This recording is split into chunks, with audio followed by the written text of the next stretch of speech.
ये श्रद्धांजलि है भारतीय शूरवीरों के साहस और पराक्रम को। ये नमन है देश के उन वीर जवानों को जिन्होंने पूरी दुनिया में हिंदुस्तान का परचम बुलंद किया।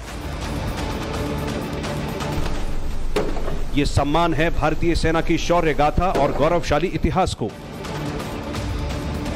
प्रधानमंत्री नरेंद्र मोदी मिस्र के हेलियोपोलिस वॉर मेमोरियल पहुंचे तो सबसे पहले उन्होंने फूल अर्पित किए और फिर देश के शहीद शूरवीरों को नमन किया।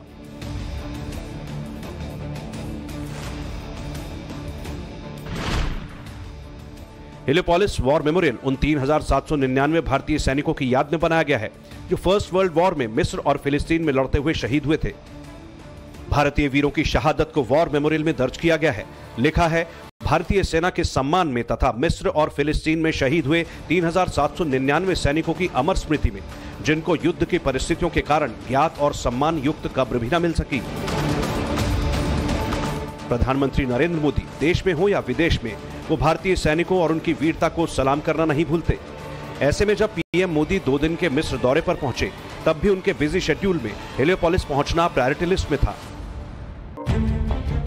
पीएम मोदी ने यहां पहुंचकर पूरे वॉर मेमोरियल का सिलसिलेवार दौरा किया, भारतीय सेना के एक एक शहीद की जानकारी ली, भारतीय शूरवीरों की वीर गाथा को करीब से महसूस किया और शहादत को नमन किया। हेलियोपोलिस मेमोरियल में भारतीय सैनिकों के नाम तो दर्ज हैं, यह भी दर्ज है कि वो किसकी सेना में शामिल थे। हेलियोपोलिस मेमोरियल में 14th किंग जॉर्ज की फिरोजपुर सिख और लुधियाना रेजिमेंट सहित रानी अलेक्जेंड्रा का गोरखा राइफल्स, भारतीय सेना की 42वीं देवली रेजिमेंट, 58वीं फ्रंटियर फोर्स, 2री बटालियन, 91वीं सिख फ्रंटियर फोर्स, 1ली बटालियन, 50वीं Kumaon rifles, Jodhpur imperial service, lancers, 3rd sappers and miners के साथ उन रेजिमेंट के नाम दर्ज हैं जो मिस्र और फिलिस्तीन में लड़ते हुए शहीद हुए। साथ ही इस युद्ध स्मारक पर रिसालदार बदलू सिंह का नाम खास तौर पर दर्ज है, जिन्हें युद्ध काल के दौरान ब्रिटेन के सबसे बड़े वीरता पुरस्कार विक्टोरिया क्रॉस से सम्मानित किया गया था। 1918 में शहीद होने के बाद बदलू सिंह का अंतिम संस्कार भी हेलियोपोलिस में ही किया गया था। प्रधानमंत्री नरेंद्र मोदी ने बदलू सिंह के शहादत स्थल को भी करीब से देखा और शहीद भारतीय सैनिकों के नाम संदेश भी छोड़ा। जब जब भारतीय सैनिकों और उनकी शहादत की बात आती है तो पीएम मोदी भावुक हो जाते हैं। मिस्र की ये तस्वीरें भी इसी बात की गवाह हैं, क्योंकि हेलियोपोलिस वो जगह है जिसका सीधा कनेक्शन भारत से है। ऐसे में हेलियोपोलिस का इतिहास जानना हर भारतीय के लिए जरूरी हो जाता है। पहले विश्व युद्ध में भारतीय सैनिक सितंबर 1914 में ब्रिटेन की ओर से युद्ध में शामिल हुए। भारतीय सेना ने पूर्वी अफ्रीका और पश्चिमी मोर्चे पर जर्मनी, तुर्की साम्राज्य के खिलाफ युद्ध लड़ा। इसके साथ ही भारतीय सैनिक फ्रांस, बेल्जियम, फिलिस्तीन और मिस्र में भी लड़े। मिस्र और फिलिस्तीन के लिए स्वेज नहर को सुरक्षित रखना सबसे बड़ी चुनौती थी, क्योंकि स्वेज ऐसा इकोनॉमिक जोन था जो उस वक्त भी इंटरनेशनल ट्रेड को कंट्रोल करता था। ऐसे में स्वेज पर कब्जे के लिए 1915 में तुर्की ने हमला बोल दिया और जवाब में ब्रिटेन ने भारतीय सैनिकों को उतार दिया।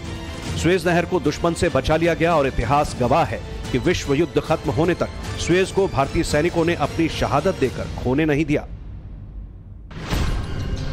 जिसके बाद 1926 में हेलियोपोलिस में शहीद स्मारक बनाया गया, लेकिन इसमें भारतीय सैनिकों के नाम शामिल नहीं थे। 1967 में इजराइल मिस्र युद्ध के दौरान इसे तोड़ दिया गया, जिसके बाद 1980 में इसे भारतीय सैनिकों की याद में फिर से तैयार किया गया। दुनिया भर में भारतीय सैनिकों के शौर्य, साहस, पराक्रम और बलिदान की ऐसी सैकड़ों गाथाएं हैं जो इतिहास में दर्ज हैं, और प्रधानमंत्री नरेंद्र मोदी उसी इतिहास को दोबारा जीवंत कर रहे हैं। वो जब जब भारत निर्माण की बात करते हैं तो सेना के शौर्य को नहीं भूलते। हमारा देश भारत पूरे विश्व में सबसे महान है।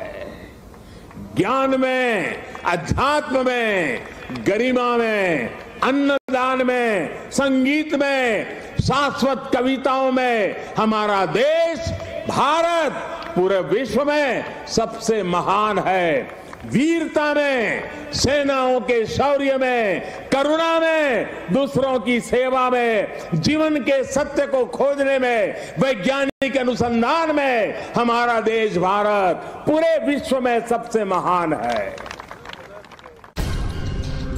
तस्वीरें 2017 की हैं, जब प्रधानमंत्री नरेंद्र मोदी इजराइल के हाइफा पहुंचे थे। यहां उन्होंने प्रथम विश्व युद्ध में शहीद 44 भारतीय सैनिकों को श्रद्धांजलि दी थी। हाइफा की लड़ाई 23 सितंबर 1918 को लड़ी गई, जिसमें भारतीय सैनिकों ने हाइफा को ऑटोमन से आजाद कराया था। भारतीय घुड़सवार सैनिकों ने हाइफा में ऐसी बहादुरी दिखाई थी जिसके बाद इजराइल के स्कूलों में आज भी भारतीय सैनिकों की शूरवीरता की कहानियां पढ़ाई जाती हैं। ये प्रधानमंत्री नरेंद्र मोदी की ही पहल है कि पहले विश्व युद्ध में शामिल 11 लाख भारतीय सैनिकों की वीर गाथा को दुनिया तक पहुंचाने की तैयारी हो रही है। ब्रिटेन सरकार ने भारत के साथ मिलकर एक खास योजना बनाई है। इस मिशन को बैटलफील्ड टूरिज्म नाम दिया गया है, जिसका मकसद दुनिया को यह बताना है कि भारतीय सैनिकों ने फर्स्ट वर्ल्ड वॉर में कहां-कहां परचम लहराया और दुनिया को हिंदुस्तान का दम दिखाया। भारतीय सेनाओं ने दुनिया भर में बहुत बड़े पैमाने पर योगदान दिया है। फर्स्ट वॉर में लगभग 1 मिलियन इंडियन ट्रुप्स ने हिस्सा लिया, जिसमें से 62,000 तकरीबन शहीद हो गए। इसके अलावा हिंदुस्तान ने मालदीव्स में बड़े पैमाने पर हिस्सा लिया। उनकी रक्षा करने के लिए श्रीलंका में हिंदुस्तान IPKF के साथ बड़ा हिस्सा लिया। फिर अपने डायस्पोरा को छोड़ने के लिए हिंदुस्तान ने बहुत बड़े पैमाने पर बार कार्रवाई की है।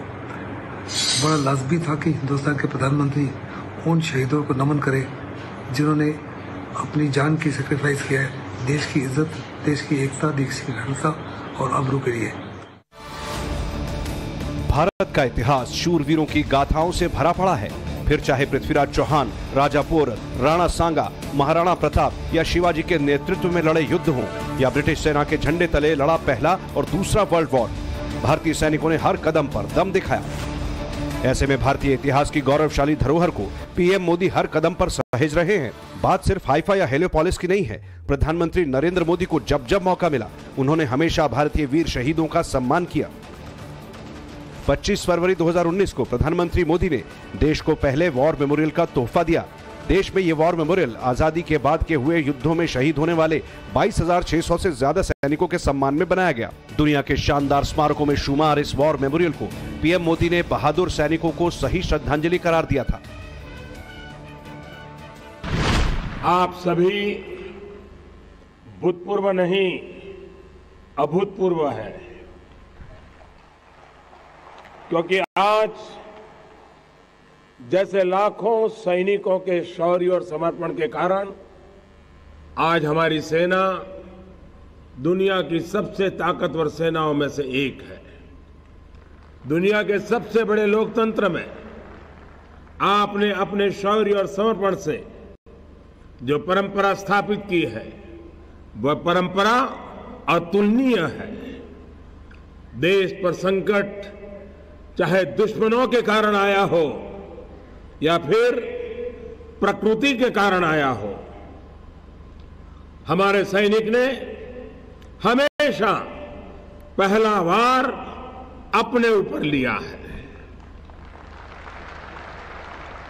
चुनौती को सबसे पहले कबूल किया है और उसका सबसे असरदार जवाब भी दिया है।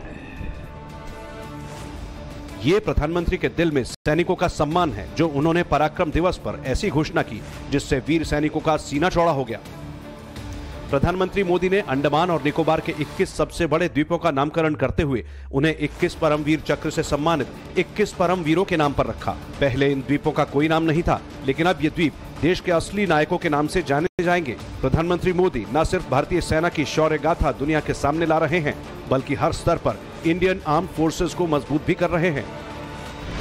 मोदी ने पिछले 9 सालों में हिंदुस्तान की सेनाओं की शक्ति को बहुत इम्प्रूव किया है। अनेकों कार्य किए जिससे हमारी शक्ति जो है बहुत बड़े पैमाने पर इम्प्रूव हुई है। सबसे पहले जो है आत्मनिर्भर भारत को बहुत ही ज़्यादा उछाल दिया है। दूसरा, make in India through transfer technology को हम हर प्रकार से उछालने की कोशिश कर रहे हैं।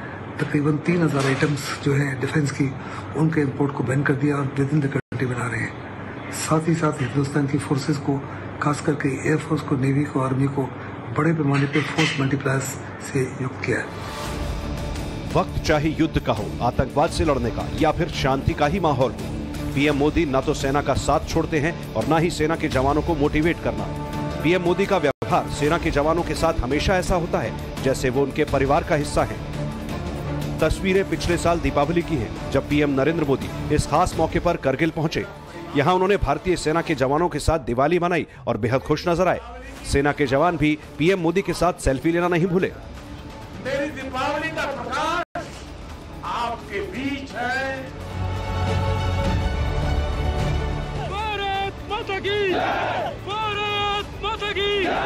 ये पहला मौका नहीं था जब प्रधानमंत्री मोदी ने ऐसा तोहफा सैनिकों को दिया हो। प्रधानमंत्री बनने के बाद पीएम मोदी की हर दिवाली सैनिकों के साथ ही बीती है। पीएम मोदी ने 23 अक्टूबर 2014 को सियाचिन में पहली दिवाली मनाई थी। 11 नवंबर 2015 को पंजाब में जवानों के साथ दिवाली मनाई। 30 अक्टूबर 2016 को हिमाचल के किन्नौर में दिवाली मनाने पहुंचे थे। 18 अक्टूबर 2017 को जम्मू कश्मीर के गुरेज में दिवाली मनाई। 7 नवंबर 2018 को उत्तराखंड के हर्षिल में आईटीबीपी के जवानों के साथ उन्होंने दिवाली मनाई। 14 नवंबर 2020 को प्रधानमंत्री मोदी की दिवाली लोंगेवाला पोस्ट पर थी। 4 नवंबर 2021 को राजौरी के नौशेरा में उन्होंने दिवाली मनाई थी, जबकि 24 अक्टूबर 2022 को करगिल में सैनिकों के साथ मुंह मीठा किया था। प्रधानमंत्री ने पिछले कुछ वक्त में हिंदुस्तान की सेना को जो मजबूती दी है वो दुनिया से छिपी नहीं है। प्रधानमंत्री का भारतीय सेना से ये लगाव, उनकी हर तकलीफ में साथ खड़े रहना ही इंडियन आर्म्ड फोर्सेस को दुनिया में अलग बनाता है। ब्यूरो रिपोर्ट, टाइम्स नाउ नव भारत।